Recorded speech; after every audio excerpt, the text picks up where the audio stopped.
So we're dedicating the Shir Zecha Nishma-s Yaakov Shimon ben Yosef. Yaakov Shimon ben Yosef.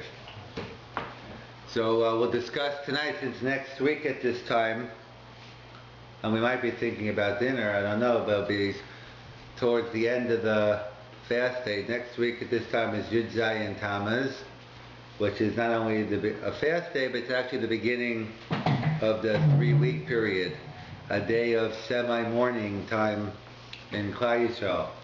As Rav Selevan points out, that the national mourning period is different than the personal mourning period. In fact, we all know that when a person loses a loved one, so you start out with Shiva, 7-day period, then you move to Shoshim, 30 days, and then for a parent, it's Yud Beis Chodesh, it's the whole year. And as the days go on, the mourning gets less and less. Shiva is the most intense. You don't leave the house, you sit on a low floor, and all the other halachas of Shiva. Shoshim, you go out, but there's still many laws of Avelis. And Yud Beis Chodesh is more of a din of kibbud aveim. It's the mourning period, but we don't do different things. We only have one mother and one father, and therefore, al tzkava, we observe the whole year. So, but in general, Avelis, that it goes from the chamer to the kal, from strict to lenient. So Rav Selevan pointed out, so he has a whole chiddush how he looks at this time period anyway. Most poskim assume when we take as well 3 weeks, 9 days, Shua Shachalbo, Tisha B'Av, they're all mix of different minhagim, and you take a little bit from everything, but it's not a set fixed time. 3 weeks has its own halakas. Rav Selevan was from the Selevan family. It was the Briskers, and they're very big in categories, defining things. You can't just make up and say, we're taking a little bit of this, a little bit of that. You have to define what time period are we in. So Rav Selevan says that the 3 weeks is similar, again, it's not going to be identical, but similar to Yud Beis Chodesh. The 3-week period is a Yud Beis Chodesh. You move into the 9 days, that's like the Shloshim, the 30-day period. And Tisha B'Av, that is a din of Shiva. And if you notice, he points out, it's based on the Gemara in Yevamos, the contrast. That when it comes to this time period, it's the opposite. We go from the Kal to the Chomer. We go from lenient to 3 weeks, just limited to weddings, haircuts, etc. We move into the 9 days, meat and wine, until the ultimate Tisha B'Av is the most Chomer. So why is it that when it comes to national mourning, we go from lenient to strict, but when it comes to personal mourning, it's the opposite? So the Rabbi explained, it's very logical as well, is that when a person loses a loved one, a mother, father, or anyone close, you don't have to tell the person about his loss. It's real, it's emotional, it's personal. You lost your mom, father, whoever it is. You're going to feel it, right? Human nature, you're going to feel it immediately. And that's why the Torah recognized that. All the halachas of Shiva today, that all the psychiatrists and psychologists come along and say it's very therapeutic. Everyone's coming along to all the ideas of Chazal in terms of the laws. It's very therapeutic. And after the 7 days, 7 days is very intense. You have to stay, talk about the loved one, etc. And then afterwards, okay, you don't even want to leave your house, but you have to. It's time, the new normal, as we'll call it. You have to move on. It's not going to be great, but you can't just stay in your house. You have to go out and go try to get back to the new normal. And then you go, and then finally, after a month, so Yud Beis Chodesh. However, when it comes to national mourning, as we all know, it's very difficult, or it's a lot more difficult feeling a national mourning. I'm not saying it should be that way, I'm just describing the reality. When it comes to a national mourning, it's much harder to feel it personally. So that's why, and the halakha recognized it. So you need a process. You can't just say, okay, Tisha B'Av, let's cry over the Beis HaMikdash, and that's it. You need a process. So you begin the 3 weeks, you have to think about the Zecher L'Churban and the whole Yushalayim. Then you get a little more intense in the 9 days. And then ultimately Shua Shachalbo, the week of Tisha B'Av, and ultimately Tisha B'Av. So that's the contrast. Is one's a national mourning, one is a personal, and therefore makes sense in terms of the law. So Rav Soloveitchik felt that the 3 weeks patterns after the Yud Beis Kodesh, the Shloshim, and the Shiva. So besides Shiva Tammuz being the beginning of being a fast day, as we said, it's the beginning of the 3 weeks. So when did the 3 weeks begin? So we all know the fast begins Tuesday morning. Not next week, it's going to begin in the morning, whatever time Alos is, pretty early. 3 o'clock. 3 around in that time, pretty early, 3, 4 o'clock. Alos HaShachar. That's when we know the night before we're permitted to eat. So the question is, what about the laws of the 3 weeks of weddings, taking haircuts, whatever is prohibited during that time period? Does that also begin the next morning, or does that begin the night? Because we know in Judaism, Vayi Erev, Vayi Boker, first it was evening, then it was day, one day. We begin our day and night, every Yontif, every Shabbos. So therefore, can one get married still the night of Yud Zayin Tammuz? Once the morning comes, everyone agrees it's over. What about the night before? So that's a Machlokas Rishonim, which is a contemporary Machlokas between Rav Moshe Feinstein and Rav Soloveitchik. That's based on a Machlokas to Ramban Baal Hamor, Nechmanides and the Baal Hamor, in terms of whether they used to say Anenu in the Meir of the night before. So Lamaita, the Rav Soloveitchik is what we'll call Machmir. He says the 3 weeks begin, that's it. They begin it's a special halacha, you can't eat. The Isser of Tainus begins the next morning, but by Yevrei Boker, the day begins at night, and therefore there's no reason all the halachas of the 3 weeks kick in right away. And Rav Moshe, again, he says it's okay to be machmir, but b'shas adchak, he says, if one has to get a wedding in, or let's say a person forgot to get his haircut, or whatever the case may be, so Rav Moshe permits one Yud Zayin Tammuz, in theory, to get married. And similarly, also, it could be consistent with the Jew as well by Lag BaOmer. Rav Moshe also is makel the night before, even though many say you wait to the next day, you have to wait to the morning. Rav Moshe is also lenient regarding the night. I know one of my Rabbeim in YU, Rav Nissen Alpert. He was, I don't know if you heard of him, he was the Talmud Muvak of Rav Moshe Feinstein. He learned with him on the east side.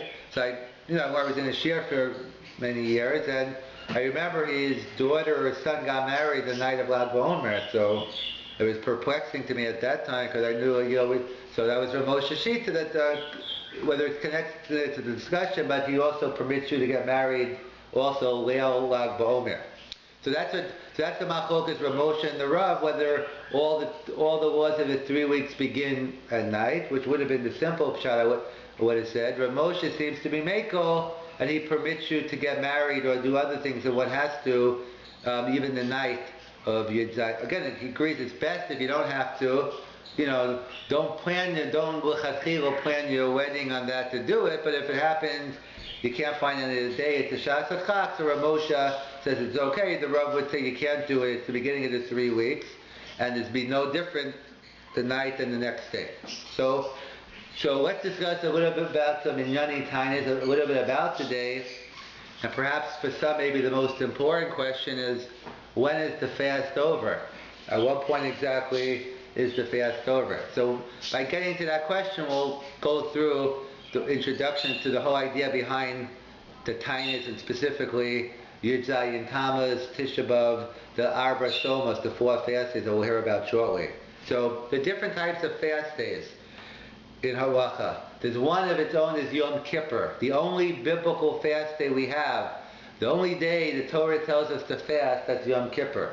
And since the Torah is very concerned about our health, that's why the Torah itself gives us a mitzvah Erev Yom Kippur to eat. It's not just eat because we're going to eat anyway. One has a mitzvah daraisa, a biblical mitzvah according to most poskim, to not just eat for the sake of eating. There's a mitzvah to eat on Erev Yom Kippur. In fact, and they say different gedolim, Rabbi Yisrael Salanter used to have like I don't know if he actually had a lollipop, a sucking candy, or gum in his mouth, something, because every second he felt was a mitzvah, and he constantly was eating the whole day. So the day, we're very concerned about our guf as well, and therefore the one day, in contrast to other religions where They put away the bodily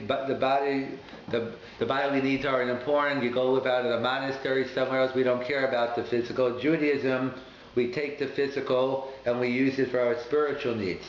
So they point out that B'dafka, one day a year, where the Torah says to fast, they specifically give us a mitzvah. And according to many Rishonim, the reason is that we should have enough strength that we should be able to fast properly. There is one interesting sheet that says the opposite.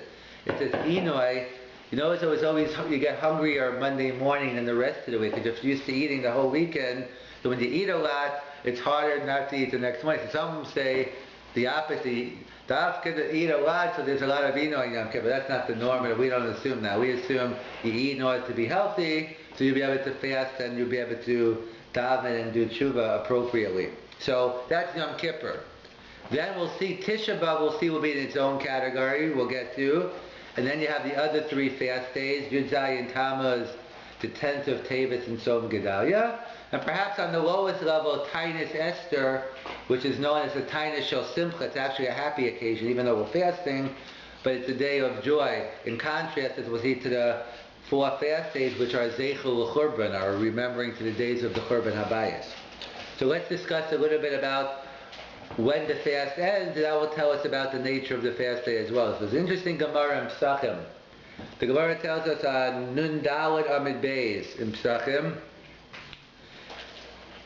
Ben Hashmashos, it's a machlokas actually between Shmuel and Rabbi in the Gemara, whether one is permitted to eat Ben Hashmashos of Tisha B'Av. So before, I have to just give you a quick introduction, what exactly is Ben Hashmashos? Twilight. So it goes like this in halacha. Up until sunset, so whatever time sunset's about 9 o'clock today, around there, up until sunset is Vadayom. It's considered 100%, it's considered halachically day. Once the 3 stars come out at night, nightfall, that's night. The time period in between sunset and nightfall, that's called in halacha Ben Hashmashos, twilight, but it's known in halachic circles as Safek Yom, Safek Laila. We don't know if this time period is considered night or day, as Rav Salvation pointed out, because what's unique about this time period? On one hand, the sun is set, on the other hand, it's still light out. So what is the definition of night and day, depending on those 2 definitions? So therefore, in halach, it's known as Safek Yom, Safek Laila. So the Gemara, so when is Ben Hashmashos? So that's a major discussion. We'll call it the Vilna Gaon's opinion and Rabbeinu Tam. There are a lot of other people, Rabbeinu Tam, it's many Rishonim, it's not just the Vilna Gaon. According to some, it's actually before the Rishonim, it's the Gaonim. Some want to claim that was even before the Rishonim. But either way, those are on your calendar, you'll probably have Shitas Rabbeinu Tam and the Gra. So we'll just use those terms, but it's not just them. Even though the Gra wasn't shy about arguing on Rishonim anyway. He was on the, he argued on Rishonim all the time, and to be the Vilna Gaon, you can't. So, which is a separate share on who could argue with who, but that's not for tonight. So the Vilna Gaon sheet is like this. Let's assume 9 o'clock is sunset. So this is all based on different Gemaras, but I'll just give you the bottom line. According to the Vilna Gaon, 9 o'clock is sunset. Next 13 and a half minutes is Ben Hashmashos, based on the Gemara, 3/4 of a meal. A meal is 18 minutes. 3/4 about 13 and a half minutes. Right after 9:13 and a half is nightfall. Of course, he's talking about in Eretz Yisrael. So therefore we'll have to discuss Toronto, New York, North America. It's not going to be, it'll be a little longer than that. But not as long as Rabbeinu Tam's opinion. So that's the Vilna Gaon sheet. So practically speaking, anything before 9 is day. Anything between 9 and 9:13 and a half is Safek Yom, Safek Laila. And after 9:13 and a half, it's Vadai Laila. Shabbos is over, you can eat after Yom Kippur. Rabbeinu Tam has a totally different opinion based on learning the Gemaras differently. He says you have to wait 4 meal, or minus the 3/4. So basically, he says 58 and a half minutes, which is 4 meal. A meal is 18 minutes, 72, minus 3/4 of a meal. He says from 9 o'clock to 9:58 and a half is Vadayom. It's 100% day. There's nothing to talk. In fact, they say over when the Sabbath Rebbe came over to America, and not just the Sab, other Hasidim, they used to like drive around, Erev Shabbos, because after Shkia, because they follow Rabbeinu Tam, and therefore they were consistent. They ended Shabbos much later, but they started it later. But I think it was Ramosha had a meeting with the Satmar Rebbe in terms of working out a compromise, because the meaning of America was everyone accepted the Vilna Gaon, so even though for Mincha they never compromised on, but in terms of Issa Malacha, they stopped in America or in Toronto as well. It's assumed that you don't do Malacha after Shkia, but it's important to know in Shas HaChak, in terms of emergencies, what you can do, what you can't do. But on a normal Shabbos, one should not do anything after Shkia, no matter what Shita you hold, because that's the minhag in North America. So according to Rabbeinu Tam, from 9 to 9:58 is Vadayom, it's completely day. From 9:58 to like 10:12, that was 72 minutes, that's Ben Hashmashos. And then at 10:12, 10:13, that's Vada Laila. So they all have the same three concepts, just totally different times. There's the Vilna Gaon's opinion, and there's Rabbeinu Tam. So we'll come back to them at the end of this year. It'll be important to when we end our fast. But keep those. But just to know what. So Ben Hashmashos is the time of Safek Yom, Safek Laila. So there's a machlokas in the Gemara of Psachim between Shmuel and Rava. Am I allowed to eat Ben Hashmashos Tisha B'Av? So Ben Hashmashos, they'll plug in any shitas. According to the Vilna Gaon, it would be between 9 and 9:13 and a half. According to the Rabbeinu Tam, it would be much later. Whatever the time, 7, 9:58 and a half. So whatever the time it is, you plug it in. So Shmuel says yes, Rava says no. So what is the issue in the Gemara? What's the machlokas? What's the Nakudas HaMachlokas? What are they arguing about? Whether you can eat Ben Hashmashos Tisha B'Av or not? So to understand this, the Minchas Chinuch explains we have to go to a famous Gemara in Rosh Hashanah. The Gemara in Rosh Hashanah and Daf Yud Ches Amid Aleph, and it goes over the Mishnahs on Yud Ches, and it goes over to Yud Ches Amid Beis. Famous Mishnah, very relevant here. Shisha Chadashim Ashulchan Yotzim. The Mishnah is talking about back in the day when we didn't have calendars, and they used to sanctify the moon with witnesses. So they had to send out witnesses to celebrate the Yom Tovim. So the Mishnah gives a list of different holidays they sent them out. And so the Gemara, it goes, Pesach, how to know for all the holidays. So what the Gemara's question is, but they left out Tammuz, and for that matter they left out Tevis. The Gemara says, but what about, how come you don't send out messengers? How do we know when to fast on Yud Zayin Tammuz or Asar B'Tevis? There wasn't one of the 6 months you send out messengers. The Gemara says, let me explain. The pasuk in Zechariah, a famous pasuk in Zechariah, it talks about the different fast days. Som HaRavi, Som HaChamishi, the fast of the 4th month, which is Yud Zayin Tammuz, coming up next week. Som HaChamishi, the fast of the 5th month, which is Tisha B'Av. Som HaShavi, the fast of the 7th, and Som Gedalia. And Som HaSiri, the fast of Asar B'Tevis. The pasuk says, Yelahem was sustanu with simcha. Will be a day of joyous occasion. So the Gemara asks, the pasuk seems to contradict itself. How did the pasuk begin? Som, as in fast. We don't associate fasting with happy times. So Som is a sad day. And yet to the beginning of the pasuk says Som. The end of the pasuk says Sustanu with simcha. Which one is it? So the Gemara says, you're right, Amar Papa. There are 3 levels here. It all depends on what period in Jewish history are we talking about. Bizman sheyesh shalom, which means when the Beit HaMikdash was up and we're in control, that's the time of simcha. These days are Yom Tovim, except for Tisha B'Av, which is a discussion, but the other days are Sasam and Simcha. Not only aren't they fast days, we celebrate on those days. That's when the Beit HaMikdash is up and we're living in peace. In the time of religious persecution, B'Shas Hashmad, these are chova, it's obligation to fast on all these days. And the Gemara says, however, what happens, which is the time period we're in now, and whether fortunate, not fortunate, we don't have the Beit HaMikdash, but fortunate that we weren't under religious persecution. And I'd say North America, we're in this time period now. But the Gemara says, in the time when there's no Beit HaMikdash, but there's not specific religious persecution. Of course, there's anti-Semitism, halacha v'yedua she'esav sonei Yaakov, that's always going to be. But in terms of government legislated, anti-Semitism, that we don't have today, at least not in North America. So therefore, the Gemara says, when you have a time when the Beis HaMikdash is up, you have an obligation to celebrate. It's a time of simcha. When you're no Beis HaMikdash and religious persecution, you have to fast. It's a sad day. But what do you do when there's no Beis HaMikdash but there's no religious persecution? The Gemara says, Ratzu mis'anin, Ratzu eina mis'anin. It's up to you. You have an option. You don't have to fast. If you want to fast, you can fast. If you don't want to fast, you don't have to fast. So the Gemara says, Me'ikar Hadin, during the time of no Beis HaMikdash and no religious persecution, that one has an option, one is not obligated to fast.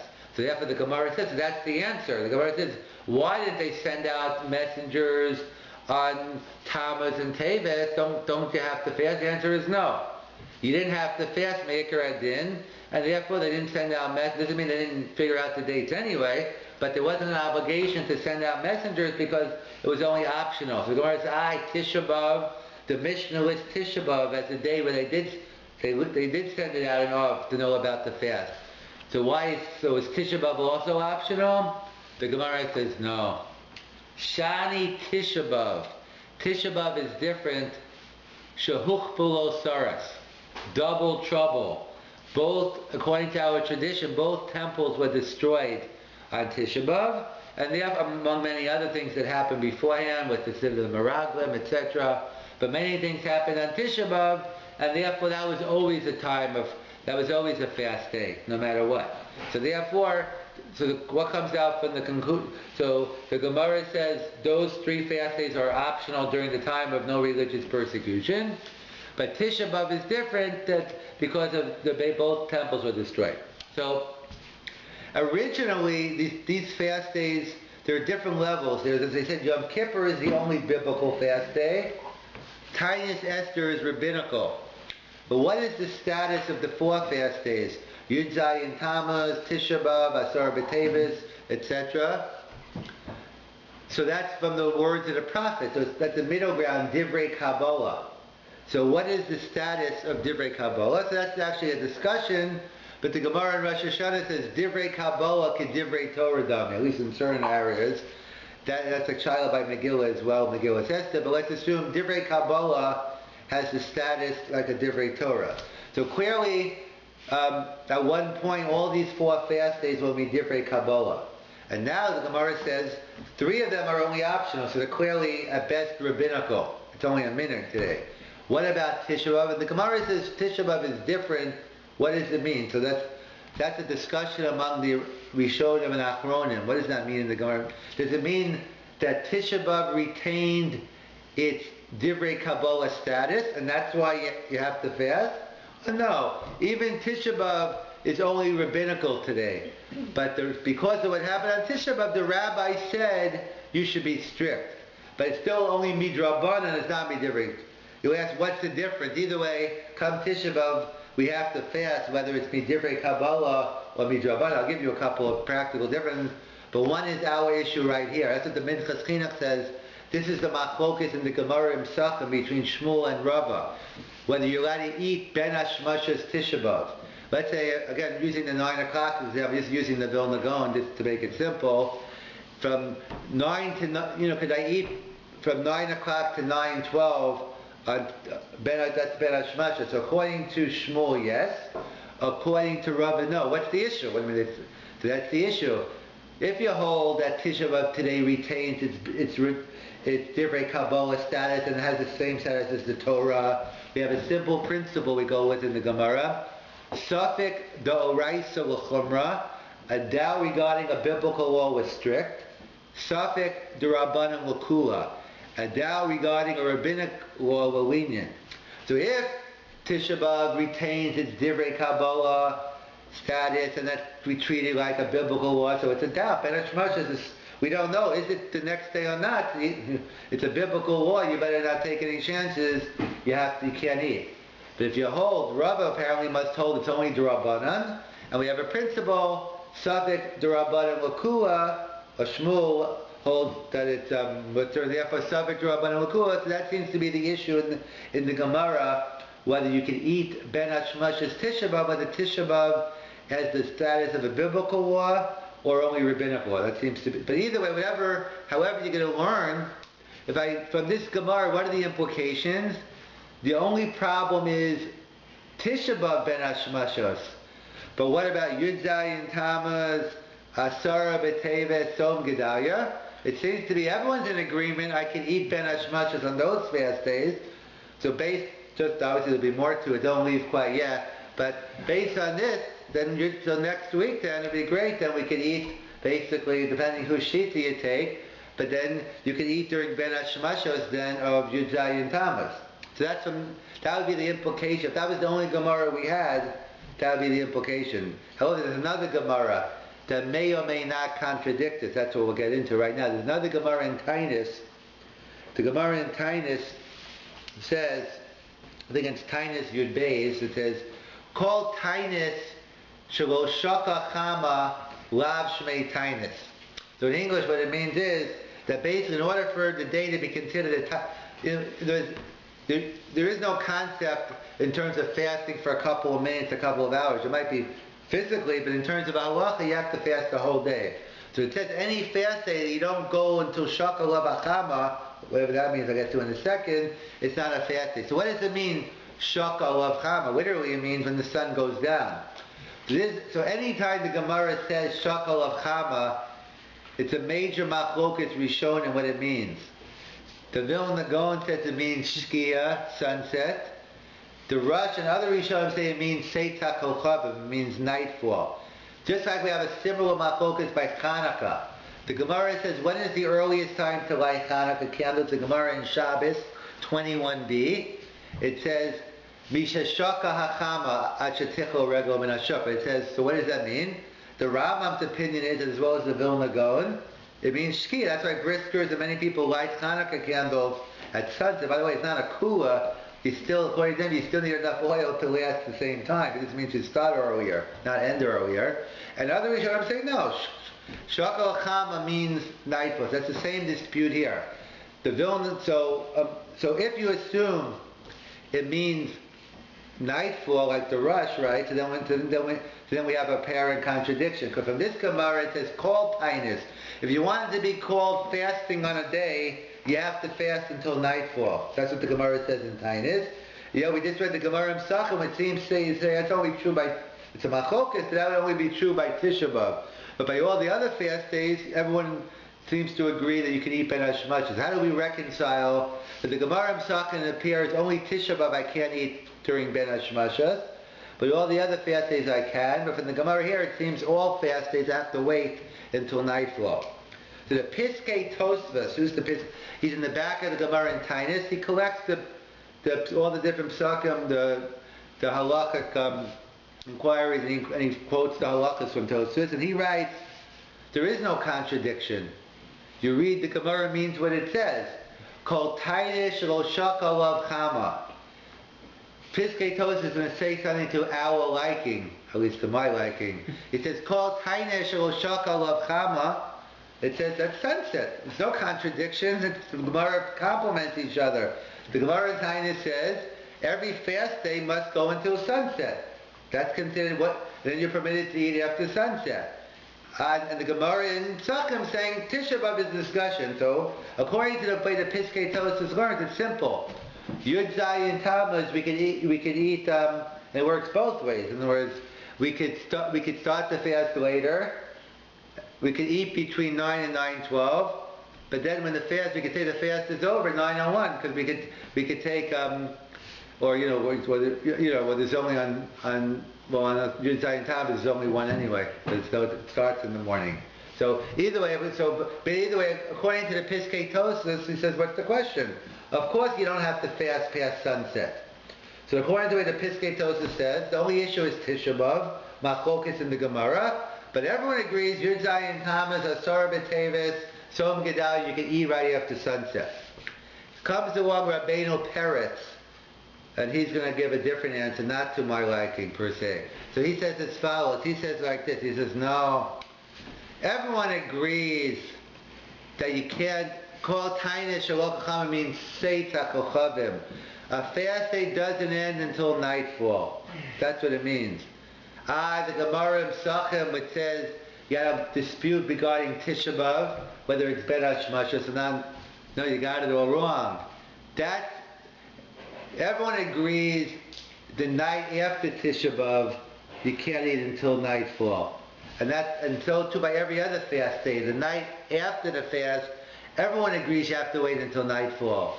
What's the dispute by Tisha B'Av? Erev Tisha B'Av, before, can I eat Ben Hashmashas before Tisha B'Av? So obviously the other fast days begin in the morning, so you don't have that. The Gemara, that's why the Gemara only says it's Tamachol, even though originally the Ramban writes it applied to all fast days, but it was too much for Klal Yisrael, so we only left it by Tisha B'Av. But the Gemara said today, that's how Rabbi Peretz says. The only issue is Erev Tisha B'Av, but everyone agrees, it's called Tainish or Shakacham, and you can't eat until nightfall. What's the lumdis? Why should there be a difference? Ben Hashmashas is Ben Hashmashas. What's the difference? Why should I be more strict one? Why should I say that the Ben Hashmashas after Tisha B'Av is stricter than the Ben Hashmashas? I mean, either way, if I say a Savik Drabanan Lakula, I should say it on either one. Why should I make a distinction? So the Achronim point out in Lumdis, because we have a principle we always use in halacha. It's called a chazaka. In the shtel, the chazaka. Chazaka means status quo. We always assume, barring any evidence to the contrary, we assume whatever happened before is the status you're in is continuing unless proven to the contrary. Yitame, Yatar, the burden of proof is on you to change your status. We assume whatever we know you are, that's what we work with. So he says like this, when it comes to Erev Tisha B'Av, so what's before? I'm eating it. Erev Tisha B'Av, I'm eating. I'm having my Suda B'Av. So there's mutter, it's permitted to eat before Tisha B'Av. So the burden of proof, if you want to tell me I can't eat, the burden of proof is on you. So Ben Hashmashas Savik Rabbanan Lakua, I'm going to go with the Chazaka, and I'm permitted to eat, according to Shmuel. I'm permitted to eat on the Ben Hashmashas before, because the Chazaka, I still have a Cheskes Heter to eat. But She'ein Kain, everyone agrees, Motzai, whether it's Motzai Tisha B'Av, Yutai and Tammuz, I started a day of fasting. So now the burden of proof is on me to say I have to eat, and therefore, so then I go with the chazaka, and then I have to wait until nightfall. So it's a fundamental machlokes to Piskei Tosfos versus Rabbeinu Peretz, how you reconcile these two Gemaras. So according to the Piskei Tosfos, there's no problem. They both complement each other. You always can eat right after sunset. It's just Tisha B'Av, that's different. And Rabbeinu Peretz says no, everyone agrees you can never eat until nightfall. The Gemara in Psachim is only talking about Erev Tisha B'Av. So you're saying nightfall, time out Teikoch, I mean? Yeah, nightfall, right. Whatever state it is, depending on the Gra Rabbeinu Tam, right. So it goes like this. Can you repeat again the beginning? Why? The difference in the beginning. The beginning of the fast. Why? Oh yeah. Sure you can. No, so it's saying, so according to, we're asking the Rabbeinu Peretz answered. Everyone agrees that the Ben Hashmashas after the fast you can't eat. That's the Gemara in Tainus. Everyone says. Beginning of the fast. No, that's the end. I mean, everyone agrees, and the Gemara says the Tainus isn't over until nightfall. And he says, what about the Machlokas about Tisha B'Av? He says that's only Erev Tisha B'Av, before the fast starts. So we're explaining we're just asking a question, why should the Ben Hashmashas before the fast be any different than the Ben Hashmashas after? So he said because the Chazaka, so you go with the Chazaka, before Tisha B'Av I can eat, so therefore the burden of proof is on you. If you can't prove it, then I'm allowed to eat. But when it comes after the fast, I'm already fasting 24 hours or 12 hours, depending on the fast, so the burden of proof is that way. So let's go back a step. So what's going on here? So I asked you, what time does the fast end? The question is, do we have to fast on Yud Zayin Tammuz? Next week, is there an obligation to fast? So the first, if you don't know anything, it sounds like heresy, the question, but knowing the circuit now, at least you can begin to entertain. The question first is, do I have to fast? Not what time does the fast end? So do I have to fast? So Me'ikar Hadin HaGemara, no. Unless you want to argue that we are in a time of religious persecution, unless you want to argue that we have a Beis HaMikdash up and we're celebrating, I assume we're not going to argue those 2 points. I'm assuming we're in agreement that we're not under religious persecution and we don't have a Beis HaMikdash. So that's the Gemara, that's not me. The Gemara states quite clearly, no one argues. So Me'ikar Adin HaGemara, one does not have to fast during this time period. So, however, where do we have something similar to this? Where else? So with something actually that we didn't have in there, or maybe actually you might have, Tfilas Arvis, I think that's where you were. But we know there's a discussion in the Gemara and Brachas whether Ma'ariv is Rishus or Chova. Is it optional or mandatory? So we paskin actually, Me'ikar Adin, it's optional. You're wondering, so why do we always do it? It's optional, so therefore why do we do it? So the Bahag already writes, Kfar Shavyo la Kechova. The Jewish people in their good senses, nighttime is always a time of Golas and Tsar in the Sifrei Kabbalah. So in our good senses we accepted to daven Ma'ariv.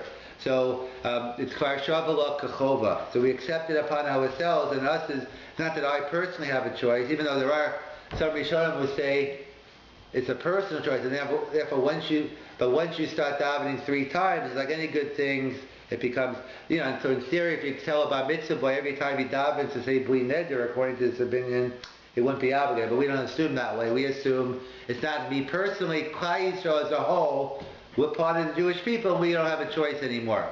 But Me'ikar Adin HaGemara, it's optional, so it's an interesting discussion of the Rishonim. But so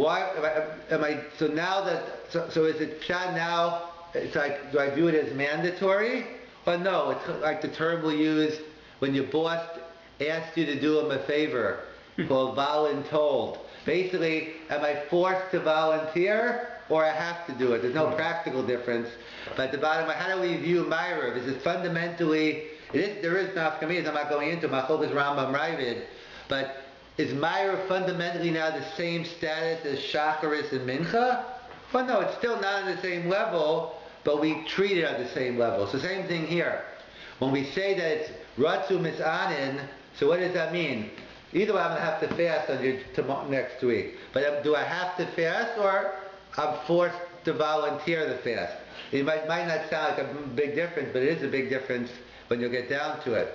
So Me'ikar Adin HaGemara, it's optional, but that same thing but we, in our good senses, we've taken upon ourselves, so it's not optional for us anymore. We have to fast on Yud Zayin Tammuz. Klal Yisrael has accepted it like Ma'ariv. So I am in a fast, but I'm already doing a chumrah. Me'ikar Adin HaGemara, I don't have to fast, but I'm voluntold. They told me I have to volunteer it, so I'm happy to. Rabbis tell me to volunteer it. My boss tell me to volunteer, you volunteer, so I'm happy to do it. So I'm doing it, but Me'ikar Adin HaGemara, you don't have to. That's one. Okay, so I'm gonna fast. So now I can ask you, okay, I'm doing something extra already, I'm fasting. I'm voluntold. Okay, so now when does the fast end? I'm willing to go along with it and fast, but how long do I have to fast? Well, since I didn't really have to fast in the first place. So that way we discussed, we have a machlokes, the Piskei Tosfos, and Rabbeinu Peretz. When does the fast end? According to the Piskei Tosfos, 100%, right after sunset, you can eat 100%, it's not even a doubt in his mind. According to Rabbeinu Peretz, he says you have to wait until nightfall. So again, we have a machlokes. So, number one, Me'ikar Adin HaGemara, I'm exempt, but I'm voluntold, I'm going to fast. And then there's another machlokes, Rabbeinu Peretz and the Piskei Tosfos. Okay, so I'll be machmir. I won't eat at sunset. So I'll wait until nightfall. I'll take out another chumrah. I don't have to fast at all. I'm doing that. I really could eat perhaps at sunset. I'm not doing that. I want to take out another chumrah. I'm going to wait until nightfall. When is nightfall? And so as we pointed out, that's a major machlokes to Vilna Gaon Rabbeinu Tam. So it depends on what you do all year round. But let's say, where many shuls do in yeshivas, I'm sure Rabbi Miller's shul, he goes with Rabbeinu Tam, and many in the Dominica yeshivas is that way. But in many shuls, they go with about, there's not a set thing, but approximately they go, let's say on Shabbos, you light candles 18 minutes before sunset, So, and then they'll keep it for about 42 minutes. In other words, basically an hour after candle is about 42 minutes after Shkia. Again, many shuls, that's when they end Shabbos. I mean, it's not a magical time, but I'm just picking that as just in terms of clarity. There's not much difference between 42, 41, and 43, but I'm just picking it as the time. So, so it's a machlokas to Rabbeinu Tam, so the Hasidim, and maybe in the yeshiva they follow Rabbeinu Tam. So if you follow Rabbeinu Tam all year round, then I'm not here to change anything. But if you follow the Vilna Gaon, which in many places follow the Vilna Gaon, in other words, the difference is the only issue is the Vilna Gaon isn't 13 and a half minutes here.